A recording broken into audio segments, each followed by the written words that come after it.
പിന്നെ ഋഷിമോൻ്റെ ആദ്യാക്ഷരം കുറിക്കൽ ചടങ്ങ് നടന്നു കേട്ടോ.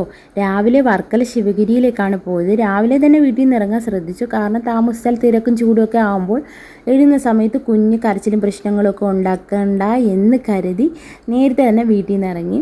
ഭംഗിയുള്ള കുറേ നല്ല കാഴ്ചകൾ കണ്ടിട്ടാണ് കേട്ടോ പോയത്. കടൽ, പള്ളി, അമ്പലം, അങ്ങനെ ഒത്തിരി കാഴ്ചകൾ. അവസാനം അങ്ങനെ ശിവഗിരിയിലെത്തി. അത്യാവശ്യം നല്ല തിരക്കുണ്ടായിരുന്നെങ്കിലും പെട്ടെന്ന് തന്നെ എല്ലാം നടന്നു. ഋഷിക്കുട്ടൻ നല്ല ഗുഡ് ബോയ് ആയിട്ടൊക്കെ ഇരുന്നു കേട്ടോ.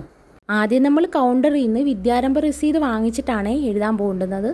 പിന്നെ പോയി എഴുതിച്ചു. കുറച്ച് നേരം ഋഷിക്കുട്ടൻ സ്വാമിജിയുടെ മുഖത്തൊക്കെ നോക്കിയിരുന്നെങ്കിലും പിന്നീട് എഴുതി നല്ല രീതിയിൽ തന്നെ. കുറേ കുട്ടികളൊക്കെ കരയുന്നുണ്ടായിരുന്നു, കുറേ കുട്ടികൾ ഭയങ്കര സന്തോഷത്തോടെ ഇരുന്ന് എഴുതുന്നുണ്ടായിരുന്നു.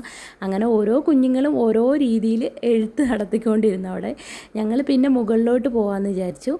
അങ്ങനെ മുകളിലോട്ട് പോകുന്ന വഴിക്ക് നല്ല കുറേ കാഴ്ചകളുണ്ട് കേട്ടോ. കുറേ ചെടികളിലെല്ലാം പലതരത്തിലുള്ള ചെടികൾ, പൂക്കൾ, അങ്ങനെ ഒത്തിരി കാഴ്ചകൾ. പിന്നെ ഗുരുദേവൻ്റെതായിട്ടുള്ള കുറേ കാര്യങ്ങളൊക്കെ അവിടെ ഉണ്ടായിരുന്നു.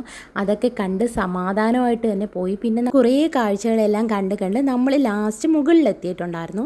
മുകളിൽ പിന്നെ അവിടുത്തെ മണ്ണിലായിട്ട് ഋഷിക്കുട്ടനെ കൊണ്ട് ഹരിശ്രീയൊക്കെ എഴുതിച്ചു. ഋഷിക്കുട്ടൻ കുറേ കുട്ടികളെയൊക്കെ കണ്ടതിൻ്റെ എക്സൈറ്റ്മെൻറ്റിലൊക്കെ ആയിരുന്നു. പിന്നെ അവിടുന്ന് നമുക്ക് പൂന്തിയും കൽക്കണ്ടവും കൂടെ പ്രസാദം കിട്ടിയിട്ടുണ്ടായിരുന്നു. ഋഷിക്കുട്ടൻ അത് ആസ്വദിച്ചൊക്കെ കഴിച്ചു. തിരിച്ചിറങ്ങി വന്നപ്പോൾ അവിടെ ബ്രേക്ക്ഫാസ്റ്റ് കൊടുക്കുന്നുണ്ടായിരുന്നു.